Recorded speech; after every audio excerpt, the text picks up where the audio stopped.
Who moved my cheese? An amazing way to deal with change in your work and in your life. Who moved my cheese is a simple parable that reveals profound truths about change. It is an amusing and enlightening story of 4 characters who live in a maze and look for cheese to nourish them and make them happy.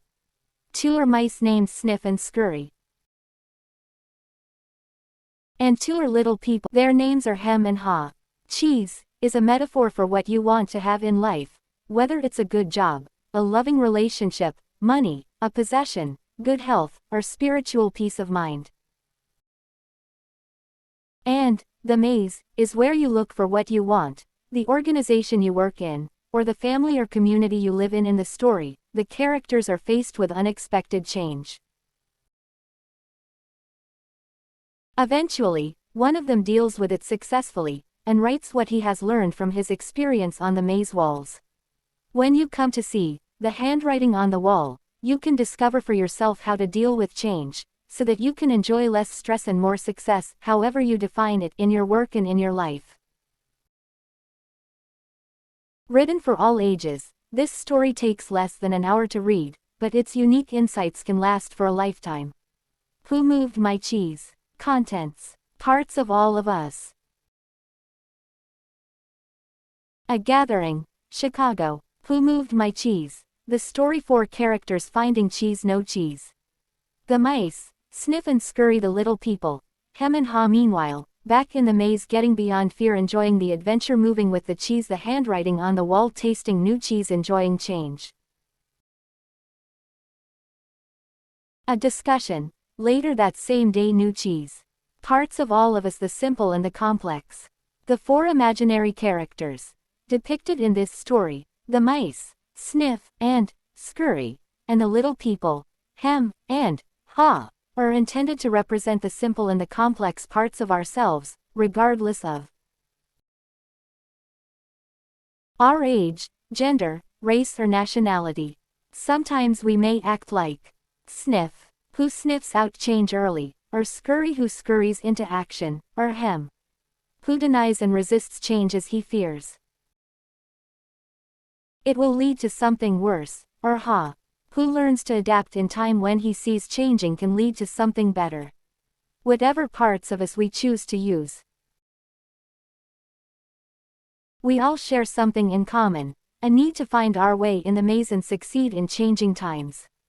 A gathering. Chicago. One sunny Sunday in Chicago, several former classmates, who were good friends in school, gathered for lunch, having attended their high school reunion the night before. They wanted to hear more about what was happening in each other's lives.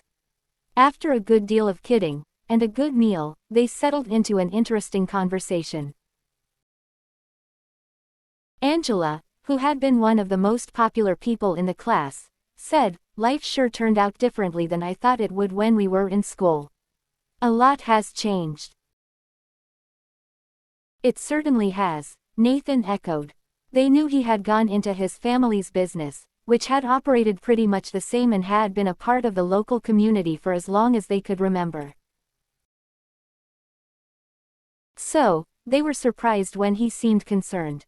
He asked, "But, have you noticed how we don't want to change when things change?" Carlos said, "I guess we resist changing, because we're afraid of change." "Carlos, you were captain of the football team," Jessica said. "I never thought I'd hear you say anything about being afraid." They all laughed as they realized that although they had gone off in different directions, from working at home to managing companies, they were experiencing similar feelings. Everyone was trying to cope with the that were happening to them in recent years. And most admitted that they did not know a good way to handle them. Then Michael said, "I used to be afraid of change. When a big change came along in our business, we didn't know what to do, so we didn't adjust and we almost lost it. That is," he continued, "until I heard a funny little story that changed everything." "How so?" Nathan asked. "Well, the story changed the way I looked at change, from losing something to gaining something, and it showed me how to do it after that. things quickly improved, at work and in my life. At first I was annoyed with the obvious simplicity of the story because it sounded like something we might have been told in school. Then I realized I was really annoyed with myself for not seeing the obvious and doing what works when things change. When I realized the 4 characters in the story represented the various parts of myself, I decided who I wanted to act like and I changed. Later, I passed the story on to some people in our company and they passed it on to others, and soon our business did much better, because most of us adapted to change better. And like me, many people said it helped them in their personal lives. However, there were a few people who said they got nothing out of it. They either knew the lessons and were already living them, or, more commonly, they thought they already knew everything and didn't want to learn. They couldn't see why so many others were benefiting from it. When one of our senior executives, who was having difficulty adapting, said the story was a waste of time, other people kidded him saying they knew which character he was in the story, meaning the one who learned nothing new and did not change. "What's the story?" Angela asked. "It's called, Who Moved My Cheese?" The group laughed. "I think I like it already," Carlos said. "Would you tell us the story? Maybe we can get something from it." "Sure," Michael replied. "I'd be happy to. It doesn't take long." And so he began. Who Moved My Cheese? The story. UNCE. Long ago in a land far away, there lived 4 little characters who ran through a maze looking for cheese to nourish them and make them happy. 2 were mice, named Sniff and Scurry, and 2 were little people, beings who were as small as mice but who looked and acted a lot like people today. Their names were Hem and Ha. Due to their small size, it would be easy not to notice what the 4 of them were doing. But if you looked closely enough, you could discover the most amazing things. Every day the mice and the little people spent time in the maze looking for their own special cheese. The mice, Sniff and Scurry, possessing simple brains and good instincts, searched for the hard nibbling cheese they liked, as mice often do. The 2 little people, Hem and Ha, used their complex brains, filled with many beliefs and emotions, to search for a very different kind of cheese, with a capital C, which they believed would make them feel happy and successful. As different as the mice and little people were, they shared something in common. Every morning, they each put on their jogging suits and running shoes, left their little homes, and raced out into the maze looking for their favorite cheese. The maze was a labyrinth of corridors and chambers, some containing delicious cheese. But there were also dark corners and blind alleys leading nowhere. It was an easy place for anyone to get lost. However, for those who found their way, the maze held secrets that let them enjoy a better life. The mice, Sniff and Scurry, used the simple trial and error method of finding cheese. They ran down one corridor, and if it proved empty, they turned and ran down another. They remembered the corridors that held no cheese and quickly went into new areas. Sniff would smell out the general direction of the cheese, using his great nose, and Scurry would race ahead. They got lost, as you might expect, went off in the wrong direction and often bumped into walls. But after a while, they found their way. Like the mice, the 2 little people, Hem and Ha, also use their ability to think and learn from their past experiences. However, they relied on their complex brains to develop more sophisticated methods of finding cheese. Sometimes they did well, but at other times their powerful human beliefs and emotions took over and clouded the way they looked at things. It made life in the maze more complicated and challenging. Nonetheless, Sniff, Scurry, Hem and Ha all discovered, in their own way, what they were looking for. They each found their own kind of cheese one day at the end of one of the corridors in Cheese Station C. Every morning after that, the mice and the little people dressed in their running gear and headed over to Cheese Station C. It wasn't long before they each established their own routine. Sniff and Scurry continued to wake early every day and race through the maze, always following the same route. When they arrived at their destination, the mice took off their running shoes, tied them together and hung them around their necks, so they could get to them quickly whenever they needed them again. Then they enjoyed the cheese. In the beginning, Hem and Haw also raced toward Cheese Station C every morning to enjoy the tasty new morsels that awaited them. But after a while, a different routine set in for the little people. Hem and Haw awoke each day a little later, dressed a little slower, and walked to Cheese Station C. After all, they knew where the cheese was now and how to get there. They had no idea where the cheese came from, or who put it there. They just assumed it would be there. As soon as Hem and Haw arrived at Cheese Station C each morning, they settled in and made themselves at home. They hung up their jogging suits, put away their running shoes and put on their slippers. They were becoming very comfortable now that they had found the cheese. "This is great," Hem said. "There's enough cheese here to last us forever." The little people felt happy and successful, and thought they were now secure. It wasn't long before Hem and Haw regarded the cheese they found at Cheese Station C as their cheese. It was such a large store of cheese that they eventually moved their homes to be closer to it, and built a social life around it. To make themselves feel more at home, Hem and Haw decorated the walls with sayings and even drew pictures of cheese around them which made them smile.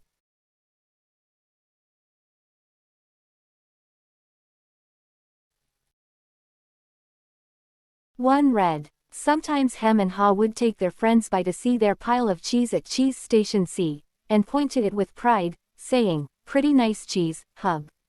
Sometimes they shared it with their friends and sometimes they didn't. "We deserve this cheese," Hem said. "We certainly had to work long and hard enough to find it." He picked up a nice fresh piece and ate it afterward. Hem fell asleep, as he often did. Every night the little people would waddle home, full of cheese, and every morning they would confidently return for more. This went on for quite some time. After a while Hem's and Haw's confidence grew into the arrogance of success. Soon they became so comfortable they didn't even notice what was happening. As time went on, Sniff and Scurry continued their routine. They arrived early each morning and sniffed and scratched and scurried around Cheese Station C, inspecting the area to see if there had been any changes from the day before. Then they would sit down to nibble on the cheese. One morning they arrived at Cheese Station C and discovered there was no cheese. They weren't surprised. Since Sniff and Scurry had noticed the supply of cheese had been getting smaller every day, they were prepared for the inevitable and knew instinctively what to do. They looked at each other, removed the running shoes they had tied together and hung conveniently around their necks, put them on their feet and laced them up.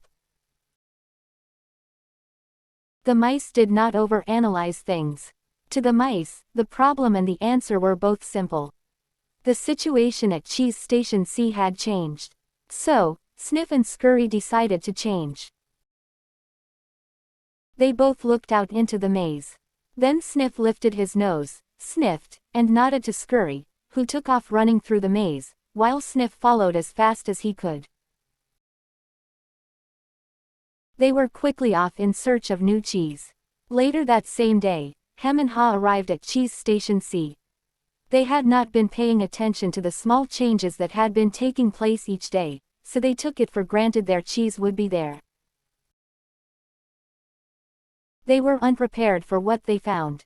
"What? No cheese?" Hem yelled. He continued yelling, "No cheese! No cheese!" as though if he shouted loud enough someone would put it back. "Who moved my cheese?" he hollered. Finally, he put his hands on his hips, his face turned red, and he screamed at the top of his voice, "It's not fair." Haw just shook his head in disbelief. He, too, had counted on finding cheese at Cheese Station C. He stood there for a long time, frozen with shock. He was just not ready for this. Hem was yelling something, but Ha didn't want to hear it. He didn't want to deal with what was facing him, so he just tuned everything out. The little people's behavior was not very attractive or productive, but it was understandable. Finding cheese wasn't easy, and it meant a great deal more to the little people than just having enough of it to eat every day. Finding cheese was the little people's way of getting what they thought they needed to be happy. They had their own ideas of what cheese meant to them, depending on their taste. For some, finding cheese was having material things. For others it was enjoying good health or developing a spiritual sense of well-being. For Ha, cheese just meant feeling safe, having a loving family someday and living in a cozy cottage on Cheddar Lane. To Hem, cheese was becoming a big cheese in charge of others and owning a big house atop Camembert Hill. Because cheese was important to them, the two little people spent a long time trying to decide what to do. All they could think of was to keep looking around Cheeseless Station C to see if the cheese was really gone. While Sniff and Scurry had quickly moved on, Hem and Ha continued to hem and haw. They ranted and raved at the injustice of it all. Ha started to get depressed. What would happen if the cheese wasn't there tomorrow? He had made future plans based on this cheese. The little people couldn't believe it. How could this have happened? No one had warned them. It wasn't right. It was not the way things were supposed to be. Hem and Ha went home that night hungry and discouraged. But before they left, Ha wrote on the wall. The next day Hem and Ha left their homes, and returned to Cheese Station C again, where they still expected, somehow, to find their cheese. The situation hadn't changed. The cheese was no longer there. The little people didn't know what to do. Hem and Ha just stood there, immobilized like two statues. Ha shut his eyes as tight as he could and put his hands over his ears. He just wanted to block everything out. He didn't want to know the cheese supply had gradually been getting smaller. He believed it had been moved all of a sudden. Hem analyzed the situation over and over, and eventually his complicated brain with its huge belief system took hold. Why did they do this to me? He demanded. What's really going on here? Finally, Ha opened his eyes, looked around and said, by the way, where are Sniff and Scurry? Do you think they know something we don't? Hem scoffed. What would they know? Hem continued, they're just mice. They just respond to what happens. We're little people. We're smarter than mice. We should be able to figure this out. I know we're smarter, Ha said, but we don't seem to be acting smarter at the moment. Things are changing around here, Hem. Maybe we need to change and do things differently. Why should we change? Hem asked. We're little people. We're special. This sort of thing should not happen to us, or if it does, we should at least get some benefits. Why should we get benefits? Ha asked. Because we're entitled, Hem claimed. Entitled to what? Ha wanted to know. We're entitled to our cheese. Why? Ha asked. Because we didn't cause this problem, Hem said. Somebody else did this and we should get something out of it.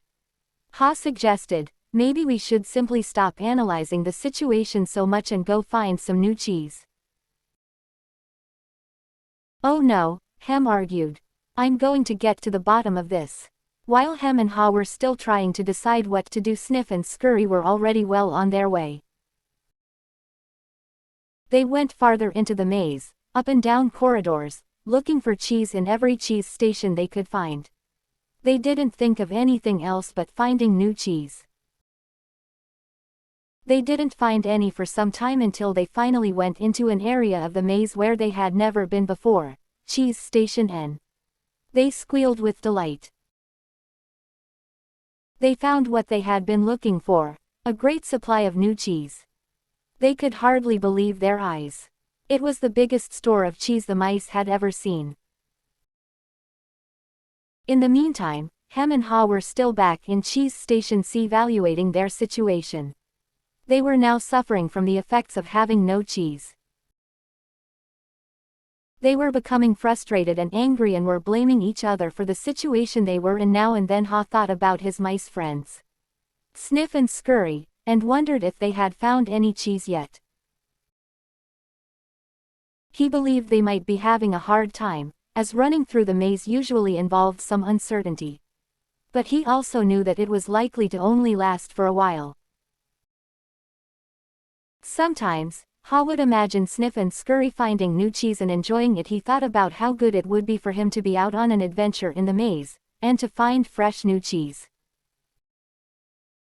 He could almost taste it. The more clearly Haw saw the image of himself finding and enjoying the new cheese, the more he saw himself leaving Cheese Station C.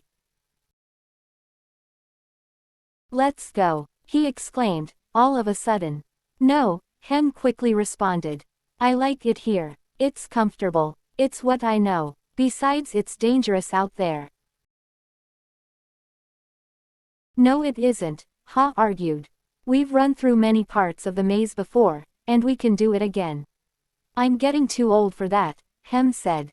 "And I'm afraid I'm not interested in getting lost and making a fool of myself. Are you?" With that, Haw's fear of failing returned and his hope of finding new cheese faded. So every day, the little people continued to do what they had done before. They went to Cheese Station C, found no cheese, and returned home, carrying their worries and frustrations with them. They tried to deny what was happening, but found it harder to get to sleep, had less energy the next day, and were becoming irritable. Their homes were not the nurturing places they once were. The little people had difficulty sleeping and were having nightmares about not finding any cheese. But Hem and Haw still returned to Cheese Station C and waited there every day. Hem said, "You know, if we just work harder we'll find that nothing has really changed that much. The cheese is probably nearby. Maybe they just hid it behind the wall." The next day, Hem and Haw returned with tools. Hem held the chisel, while Haw banged on the hammer until they made a hole in the wall of Cheese Station C.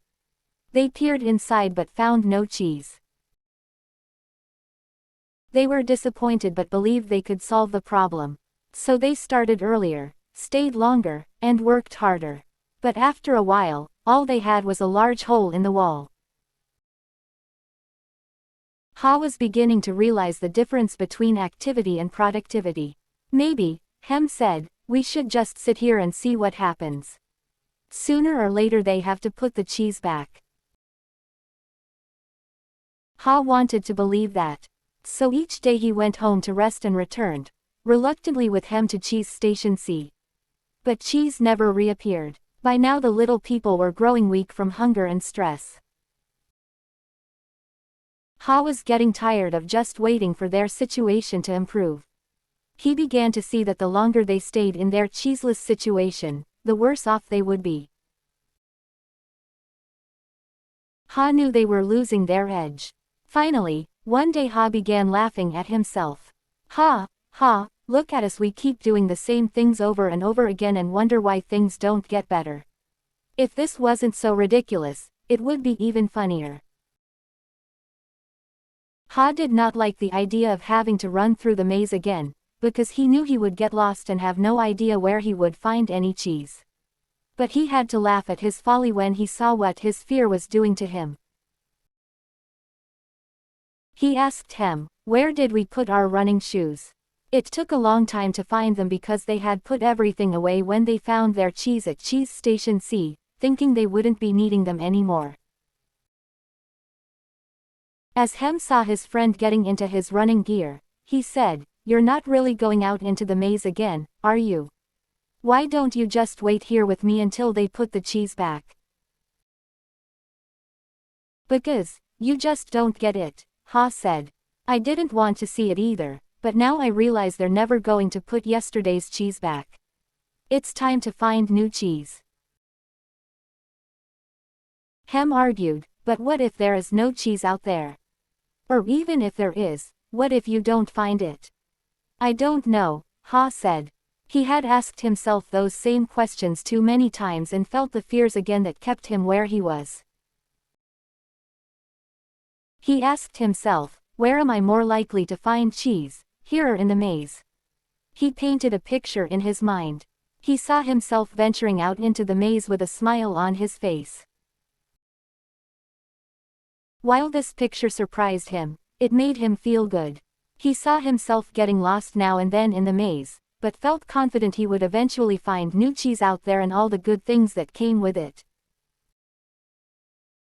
He gathered his courage. Then he used his imagination to paint the most believable picture he could, with the most realistic details, of him finding and enjoying the taste of new cheese. He saw himself eating Swiss cheese with holes in it, bright orange cheddar and American cheeses, Italian mozzarella and wonderfully soft French camembert cheese, and... Then he heard Hem say something and realized they were still at Cheese Station C. Ha said, sometimes, Hem, things change and they are never the same again. This looks like one of those times. That's life. Life moves on and so should we. Ha looked at his emaciated companion and tried to talk sense to him, but Hem's fear had turned into anger and he wouldn't listen. Ha didn't mean to be rude to his friend, but he had to laugh at how silly they both looked. As Ha prepared to leave, he started to feel more alive, knowing that he was finally able to laugh at himself. Let go and move on. Ha laughed and announced, it's maze time. Hem didn't laugh and he didn't respond. Ha picked up a small, sharp rock and wrote a serious thought on the wall for Hem to think about. As was his custom. Ha even drew a picture of cheese around it, hoping it would help Hem to smile, lighten up, and go after the new cheese. But Hem didn't want to see it. It read. Then, Ha stuck his head out and peered anxiously into the maze. He thought about how he'd gotten himself into this cheeseless situation. He had believed that there may not be any cheese in the maze, or he may not find it. Such fearful beliefs were immobilizing and killing him. Ha smiled. He knew Hem was wondering, who moved my cheese? But Ha was wondering, why didn't I get up and move with the cheese sooner? As he started out into the maze, Ha looked back to where he had come from and felt its comfort.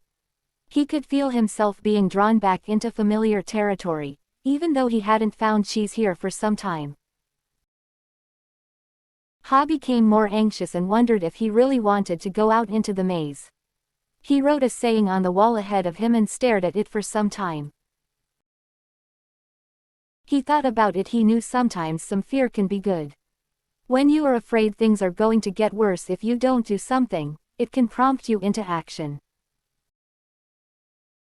But it is not good when you are so afraid that it keeps you from doing anything. He looked to his right, to the part of the maze where he had never been, and felt the fear. Then, he took a deep breath, turned right into the maze, and jogged slowly, into the unknown. As he tried to find his way, Ha worried, at first, that he might have waited too long in Cheese Station C. He hadn't had any cheese for so long that he was now weak. It took him longer and it was more painful than usual to get through the maze. He decided that if he ever got the chance again, he would get out of his comfort zone and adapt to change sooner. It would make things easier. Then, Ha smiled a weak smile as he thought, better late than never. During the next several days, Ha found a little cheese here and there, but nothing that lasted very long. He had hoped to find enough cheese to take some back to Hem and encourage him to come out into the maze. But Ha didn't feel confident enough yet. He had to admit he found it confusing in the maze. Things seemed to have changed since the last time he was out here. Just when he thought he was getting ahead, he would get lost in the corridors. It seemed his progress was 2 steps forward and 1 step backward. It was a challenge, but he had to admit that being back in the maze, hunting for cheese, wasn't nearly as bad as he feared it might be. As time went on, he began to wonder if it was realistic for him to expect to find new cheese. He wondered if he had bitten off more than he could chew. Then he laughed, realizing that he had nothing to chew on at that moment. Whenever he started to get discouraged, he reminded himself that what he was doing, as uncomfortable as it was at the moment, was in reality much better than staying in the cheeseless situation. He was taking control, rather than simply letting things happen to him. Then he reminded himself, if Sniff and Scurry could move on, so could he. Later, as Ha looked back on things, he realized that the cheese at Cheese Station C had not just disappeared overnight, as he had once believed. The amount of cheese that had been there toward the end had been getting smaller, and what was left had grown old. It didn't taste as good. Mold may even have begun to grow on the old cheese, although he hadn't noticed it. He had to admit, however, that if he had wanted to, he probably could have seen what was coming. But he didn't. Ha now realized that the change probably would not have taken him by surprise if he had been watching what was happening all along and if he had anticipated change. Maybe that's what Sniff and Scurry had been doing. He decided he would stay more alert from now on. He would expect change to happen and look for it. He would trust his basic instincts to sense when change was going to occur and be ready to adapt to it. He stopped for a rest and wrote on the wall of the maze. Sometime later, after not finding cheese for what seemed like a long time, Ha finally came across a huge cheese station, which looked promising. When he went inside, however, he was most disappointed to discover that the cheese station was empty. This empty feeling has happened to me too often, he thought. He felt like giving up. Ha was losing his physical strength. He knew he was lost and was afraid he would not survive. He thought about turning around and heading back to Cheese Station C. At least, if he made it back, and Hem was still there, Ha wouldn't be alone. Then he asked himself the same question again, what would I do if I weren't afraid? Ha thought he was past his fear, but he was afraid more often than he liked to admit, even to himself. He wasn't always sure what he was afraid of, but, in his weakened condition, he knew now he was simply fearful of going on alone. Ha didn't know it, but he was running behind because he was still weighed down by fearful beliefs. Ha wondered if Hem had moved on, or if he was still paralyzed by his own fears. Then, Ha remembered the times when he had felt his best in the maze. It was when he was moving along. He wrote on the wall, knowing it was as much a reminder to himself as it was a marking for his friend Hem, hopefully, to follow. Ha looked down the dark passageway and was aware of his fear. What lay ahead? Was it empty? Or worse, were there dangers lurking? He began to imagine all kinds of frightening things that could happen to him. He was scaring himself to death. Then he laughed at himself. He realized his fears were making things worse. So he did what he would do if he weren't afraid. He moved in a new direction. As he started running down the dark corridor, he began to smile. Ha didn't realize it yet, but he was discovering what nourished his soul. He was letting go and trusting what lay ahead for him, even though he did not know exactly what it was. To his surprise, Ha started to enjoy himself more and more. Why do I feel so good? He wondered. I don't have any cheese and I don't know where I am going. Before long, he knew why he felt good. He stopped to write again on the wall. Ha realized he had been held captive by his own fear. Moving in a new direction had freed him. Now he felt the cool breeze that was blowing in this part of the maze and it was refreshing. He took in some deep breaths and felt invigorated by the movement. Once he had gotten past his fear, it turned out to be more enjoyable than he once believed it could be. Ha hadn't felt this way for a long time. He had almost forgotten how much fun it was to go for it to make things even better. Ha started to paint a picture in his mind again. He saw himself in great realistic detail, sitting in the middle of a pile of all his favorite cheeses, from cheddar to brie. He saw himself eating the many cheeses he liked, and he enjoyed what he saw. Then he imagined how much he would enjoy all their great tastes. The more clearly he saw the image of himself enjoying new cheese, the more real and believable it became. He could sense that he was going to find it, he wrote. Ha kept thinking about what he could gain instead of what he was losing. He wondered why he had always thought that a change would lead to something worse. Now he realized that change could lead to something better. Why didn't I see this before? He asked himself. Then he raced through the maze with greater strength and agility. Before long he spotted a cheese station and became excited as he noticed little pieces of new cheese near the entrance.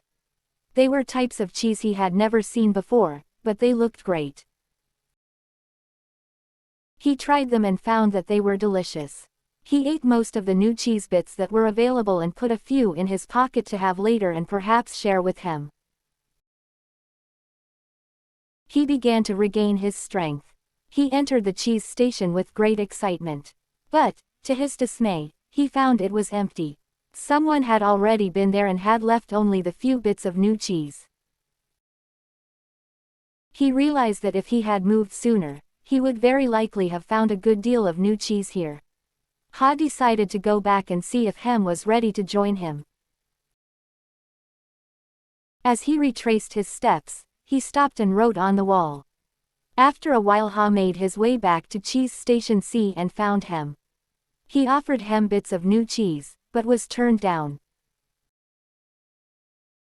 Hem appreciated his friend's gesture but said, "I don't think I would like new cheese. It's not what I'm used to. I want my own cheese back and I'm not going to change until I get what I want." Ha just shook his head in disappointment and reluctantly went back out on his own. As he returned to the farthest point he had reached in the maze, he missed his friend, but realized he liked what he was discovering.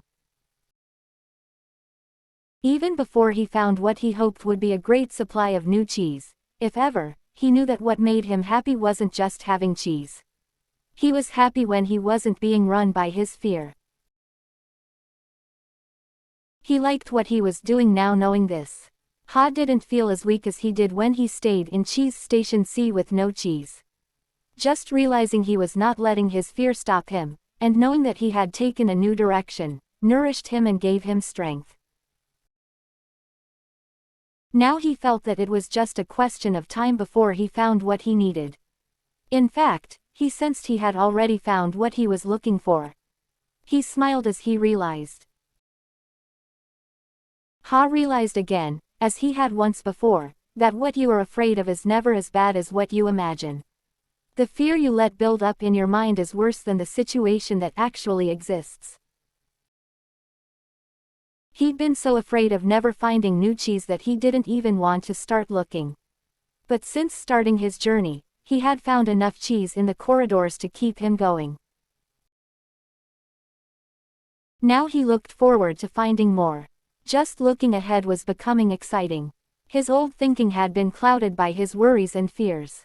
He used to think about not having enough cheese, or not having it last as long as he wanted. He used to think more about what could go wrong than what could go right. But that had changed in the days since he had left Cheese Station C. He used to believe that cheese should never be moved and that change wasn't right. Now he realized it was natural for change to continually occur. Whether you expect it or not, change could surprise you only if you didn't expect it and weren't looking for it. When he realized he had changed his beliefs, he paused to write on the wall. Ha hadn't found any cheese yet, but as he ran through the maze, he thought about what he had already learned. Ha now realized that his new beliefs were encouraging new behaviors. He was behaving differently than when he kept returning to the same cheeseless station. He knew that when you change what you believe, you change what you do. You can believe that a change will harm you and resist it, or you can believe that finding new cheese will help you and embrace the change. It all depends on what you choose to believe. He wrote on the wall. Ha knew he would be in better shape now if he had dealt with the change much sooner and left Cheese Station C earlier. He would feel stronger in body and spirit, and he could have coped better with the challenge of finding new cheese. In fact, he probably would have found it by now if he had expected change, rather than wasting time denying that the change had already taken place. He used his imagination again and saw himself finding and savoring new cheese. He decided to proceed into the more unknown parts of the maze, and found little bits of cheese here and there. Ha began to regain his strength and confidence. As he thought back on where he had come from, Ha was glad he had written on the wall in many places. He trusted that it would serve as a marked trail for him to follow through the maze, if he ever chose to leave Cheese Station C. Ha just hoped he was heading in the right direction. He thought about the possibility that Hem would read the handwriting on the wall and find his way. He wrote on the wall what he had been thinking about for some time. By now, Ha had let go of the past and was adapting to the present. He continued on through the maze with greater strength and speed. And before long, it happened. When it seemed like he had been in the maze forever, his journey, or at least this part of his journey, ended quickly and happily. Ha proceeded along a corridor that was new to him, rounded a corner, and found new cheese at Cheese Station N. When he went inside, he was startled by what he saw. Piled high everywhere was the greatest supply of cheese he had ever seen. He didn't recognize all that he saw, as some kinds of cheese were new to him. Then he wondered for a moment whether it was real or just his imagination, until he saw his old friends Sniff and Scurry. Sniff welcomed Ha with a nod of his head, and Scurry waved his paw. Their fat little bellies showed that they had been here for some time. Ha quickly said his hellos and soon took bites of every one of his favorite cheeses. He pulled off his shoes, tied the laces together, and hung them around his neck in case he needed them again. Sniff and Scurry laughed. They nodded their heads in admiration. Then Ha jumped into the new cheese. When he had eaten his fill, he lifted a piece of fresh cheese and made a toast. Hooray for change! As Ha enjoyed the new cheese, he reflected on what he had learned. He realized that when he had been afraid to change, he had been holding on to the illusion of old cheese that was no longer there. So what was it that made him change? Was it the fear of starving to death? Ha smiled as he thought it certainly helped. Then he laughed and realized that he had started to change as soon as he had learned to laugh at himself and at what he had been doing wrong. He realized the fastest way to change is to laugh at your own folly. Then you can let go and quickly move on. He knew he had learned something useful about moving on from his mice friends, Sniff and Scurry. They kept life simple. They didn't overanalyze or overcomplicate things. When the situation changed and the cheese had been moved, they changed and moved with the cheese. He would remember that. Ha had also used his wonderful brain to do what little people do better than mice. He envisioned himself, in realistic detail, finding something better, much better. He reflected on the mistakes he had made in the past and used them to plan for his future. He knew that you could learn to deal with change. You could be more aware of the need to keep things simple, be flexible, and move quickly. You did not need to overcomplicate matters or confuse yourself with fearful beliefs. You could notice when the little changes began so that you would be better prepared for the big change that might be coming.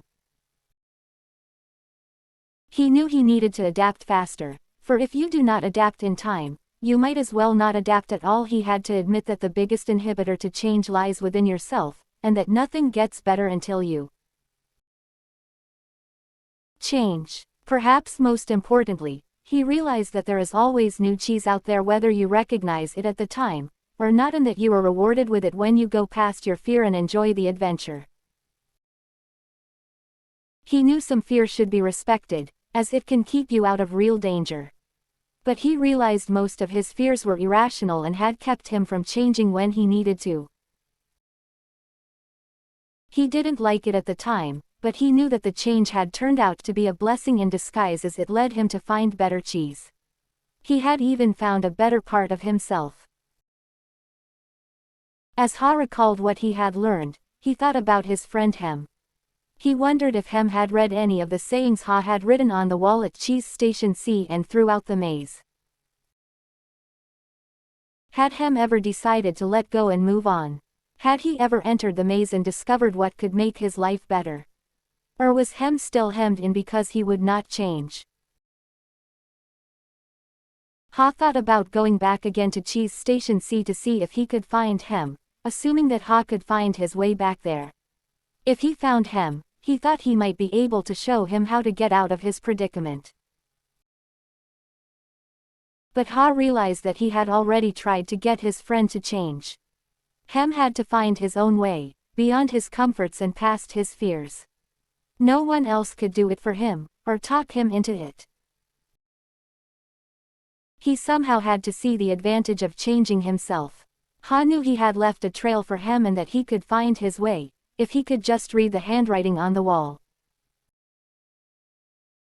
He went over and wrote down a summary of what he had learned on the largest wall of Cheese Station N. He drew a large piece of cheese around all the insights he had become aware of, and smiled as he looked at what he had learned.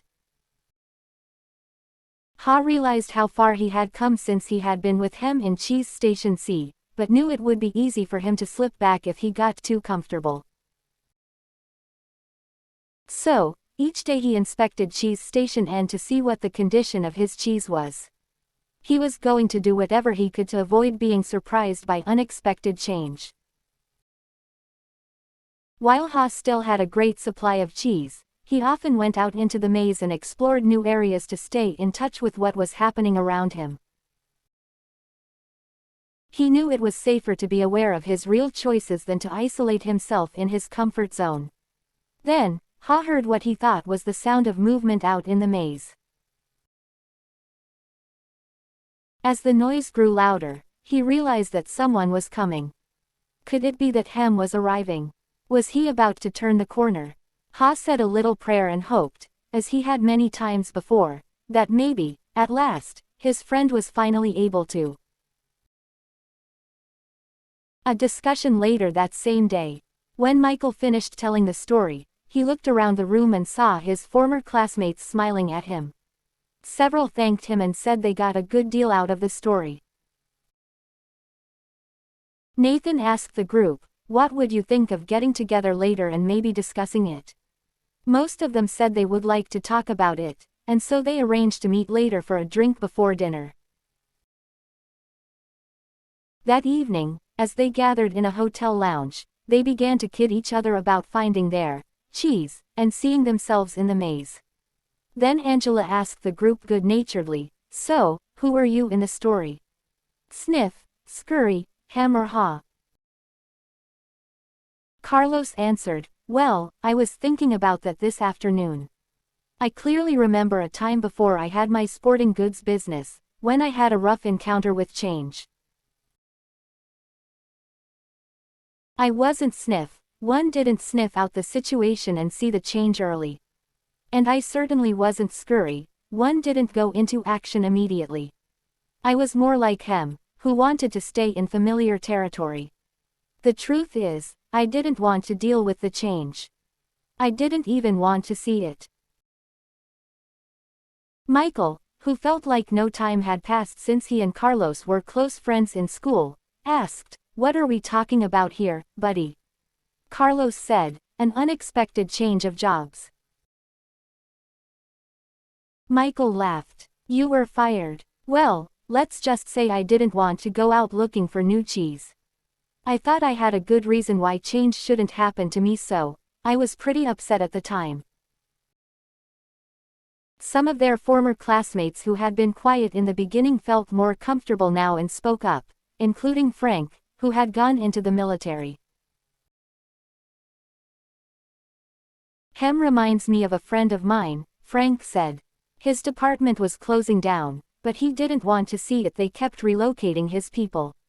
We all tried to talk to him about the many other opportunities that existed in the company for those who wanted to be flexible, but he didn't think he had to change. He was the only one who was surprised when his department closed. Now he's having a hard time adjusting to the change he didn't think should happen." Jessica said, "I didn't think it should happen to me either, but my cheese has been moved more than once, especially in my personal life, but we can get to that later." Many in the group laughed, except Nathan. "Maybe that's the whole point," Nathan said. "Change happens to all of us."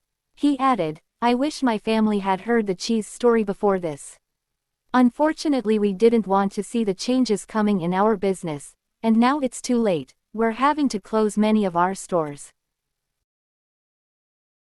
That surprised many in the group, because they thought Nathan was lucky to be in a secure business he could depend on, year after year. "What happened?" Jessica wanted to know. "Our chain of small stores suddenly became old-fashioned when the megastore came to town with its huge inventory and low prices. We just couldn't compete with that. I can see now that instead of being like Sniff and Scurry, we were like Hem. We stayed where we were and didn't change. We tried to ignore what was happening and now we are in trouble. We could have taken a couple of lessons from Ha, because we certainly couldn't laugh at ourselves and change what we were doing." Laura, who had become a successful businesswoman, had been listening, but had said very little until now. "I thought about the story this afternoon too," she said. "I wondered how I could be more like Ha and see what I'm doing wrong, laugh at myself, change and do better." She said, "I'm curious. How many here are afraid of change?" No one responded, so she suggested, "How about a show of hands?" Only one hand went up. "Well, it looks like we've got one honest person in our group," she said, and then continued, "Maybe you'll like this next question better. How many here think other people are afraid of change?" Practically everyone raised their hands. Then they all started laughing. "What does that tell us?" "Denial," Nathan answered. "Sure," Michael admitted. "Sometimes we're not even aware that we're afraid." I know I wasn't. When I first heard the story, I loved the question, "What would you do if you weren't afraid?" Then Jessica added, "Well, what I got from the story is that change is happening everywhere and that I will do better when I can adjust to it quickly." I remember years ago when our company was selling our encyclopedia as a set of more than 20 books. One person tried to tell us that we should put our whole encyclopedia on a single computer disk and sell it for a fraction of the cost. It would be easier to update, would cost us so much less to manufacture, and so many more people could afford it, but we all resisted. "Why did you resist?" Nathan asked. "Because we believed then that the backbone of our business was our large sales force, who called on people door to door. Keeping our sales force depended on the big commissions they earned from the high price of our product. We had been doing this successfully for a long time and thought it would go on forever." Laura said, "Maybe that's what it meant in the story about Hem and Ha's arrogance of success. They didn't notice they needed to change what had once been working."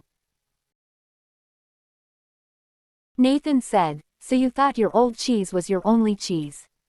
"Yes, and we wanted to hang on to it. When I think back on what happened to us, I see that it's not just that they moved the cheese, but that the cheese has a life of its own and eventually runs out. Anyway, we didn't change. But a competitor did and our sales fell badly. We've been going through a difficult time. Now, another big technological change is happening in the industry and no one at the company seems to want to deal with it. It doesn't look good. I think I could be out of a job soon. It's May's time, Carlos called out. Everyone laughed, including Jessica. Carlos turned to Jessica and said, "It's good that you can laugh at yourself." Frank offered, "That's what got out of the story. I tend to take myself too seriously. I noticed how Ha changed when he could finally laugh at himself and at what he was doing. No wonder he was called Ha." The group groaned at the obvious play on words. Angela asked, "Do you think that Hem ever changed and found new cheese?" Elaine said, "I think he did." "I don't," Corey said. "Some people never change and they pay a price for it. I see people like Hem in my medical practice. They feel entitled to their cheese. They feel like victims when it's taken away and blame others. They get sicker than people who let go and move on." Then Nathan said quietly, as though he was talking to himself, "I guess the question is, what do we need to let go of and what do we need to move on to?" No one said anything for a while. "I must admit," Nathan said, "I saw what was happening with stores like ours in other parts of the country, but I hoped it wouldn't affect us. I guess it's a lot better to initiate change while you can than it is to try to react and adjust to it. Maybe we should move our own cheese." "What do you mean?" Frank asked. Nathan answered, "I can't help but wonder where we would be today if we had sold the real estate under all our old stores and built one great modern store to compete with the best of them." Laura said, "Maybe that's what Ha meant when he wrote on the wall, 'Savor the adventure and move with the cheese.'" Frank said, "I think some things shouldn't change. For example, I want to hold on to my basic values. But I realize now that I would be better off if I had moved with the cheese a lot sooner in my life." "Well, Michael, it was a nice little story," Richard, the class skeptic, said, "but how did you actually put it into use in your company?" The group didn't know it yet, but Richard was experiencing some changes himself.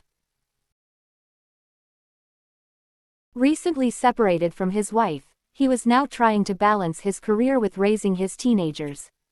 Michael replied, "You know, I thought my job was just to manage the daily problems as they came up when what I should have been doing was looking ahead and paying attention to where we were going.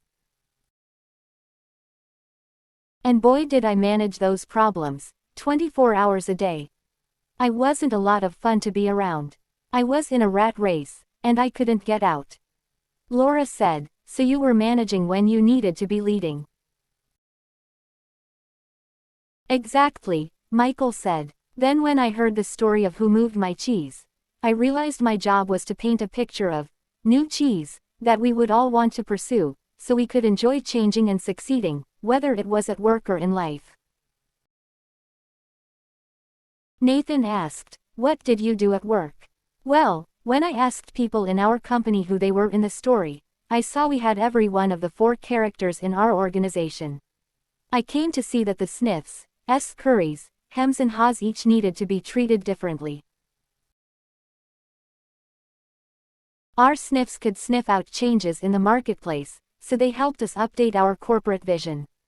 They were encouraged to identify how the changes could result in new products and services our customers would want. The Sniffs loved it and told us they enjoyed working in a place that recognized change and adapted in time. Our Curries liked to get things done, so they were encouraged to take actions based on the new corporate vision. They just needed to be monitored so they didn't scurry off in the wrong direction.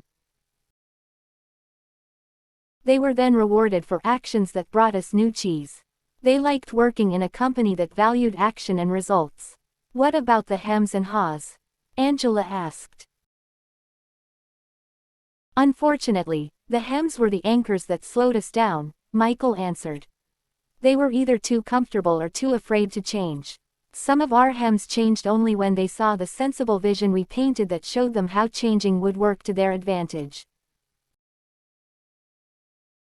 Our Hems told us they wanted to work in a place that was safe, so the change needed to make sense to them and increase their sense of security. When they realized the real danger of not changing, some of them changed and did well. The vision helped us turn many of our hems into haws. What did you do with the hems who didn't change? Frank wanted to know. We had to let them go, Michael said sadly. We wanted to keep all our employees, but we knew if our business didn't change quickly enough, we would all be in trouble. Then he said, the good news is that while our haws were initially hesitant, they were open-minded enough to learn something new, act differently and adapt in time to help us succeed. They came to expect change and actively look for it because they understood human nature. They helped us paint a realistic vision of new cheese that made good sense to practically everyone. They told us they wanted to work in an organization that gave people the confidence and tools to change. And they helped us keep our sense of humor as we went after our new cheese. Richard commented, you got all that from a little story. Michael smiled. It wasn't the story, but what we did differently based on what we took from it. Angela admitted, I'm a little bit like him. So for me, the most powerful part of the story was when Hall laughed at his fear and went on to paint a picture in his mind where he saw himself enjoying new cheese. It made going into the maze less fearful and more enjoyable. And he eventually got a better deal. That's what I want to do more often. Frank grinned. So even hems can sometimes see the advantage of changing. Carlos laughed, like the advantage of keeping their jobs. Angela added, or even getting a good raise. Richard, who had been frowning during the discussion, said, my manager's been telling me our company needs to change. I think what she's really telling me is that need to, but I haven't wanted to hear it. I guess I never really knew what the new cheese was that she was trying to move us to or how I could gain from it. A slight smile crossed Richard's face as he said, I must admit I like this idea of seeing new cheese and imagining yourself enjoying it. It lightens everything up when you see how it can make things better. You get more interested in making the change happen. Maybe I could use this in my personal life, he added. My children seem to think that nothing in their lives should ever change. I guess they're acting like him. They're angry. They're probably afraid of what the future holds. Maybe I haven't painted a realistic picture of new cheese for them. Probably because I don't see it myself. The group was quiet as several people thought about their own lives. Well, Jessica said, most people here have been talking about jobs, but as I listened to the story, I also thought about my personal life.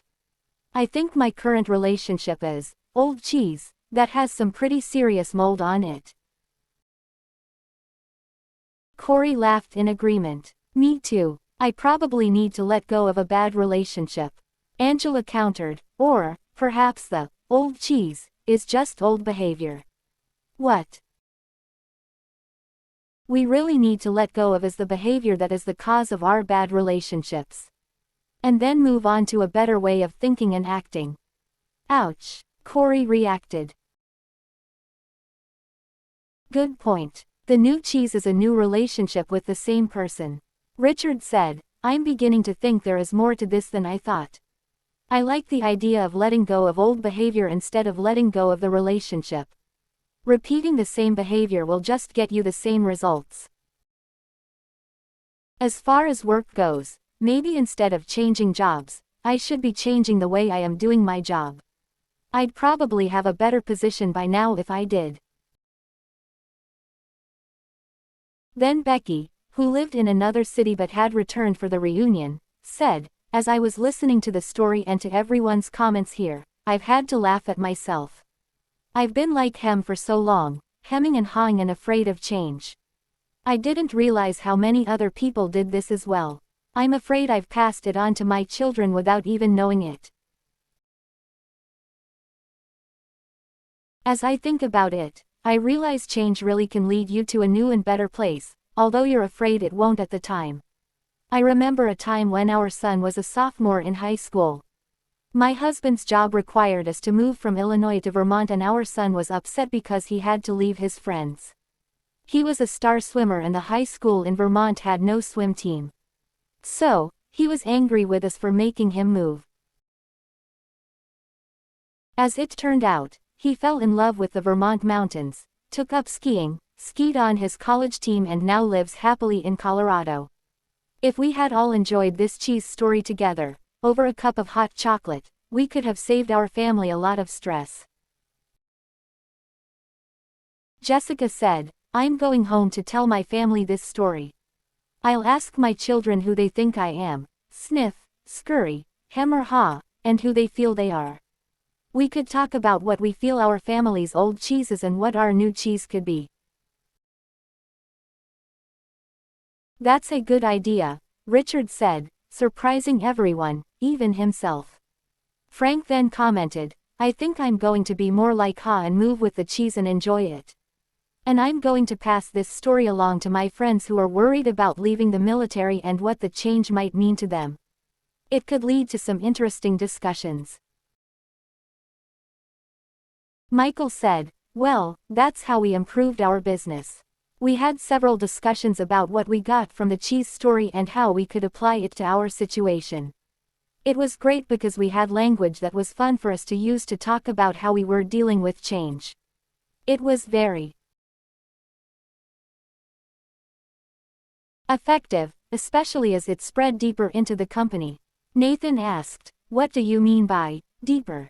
Well, the further we went into our organization, the more people we found who felt they had less power. They were understandably more afraid of what the change imposed from above might do to them. So they resisted change. In short, a change imposed is a change opposed. But when the cheese story was shared with literally everyone in our organization, it helped us change the way we looked at change. It helped everyone laugh, or at least smile, at their old fears and want to move on.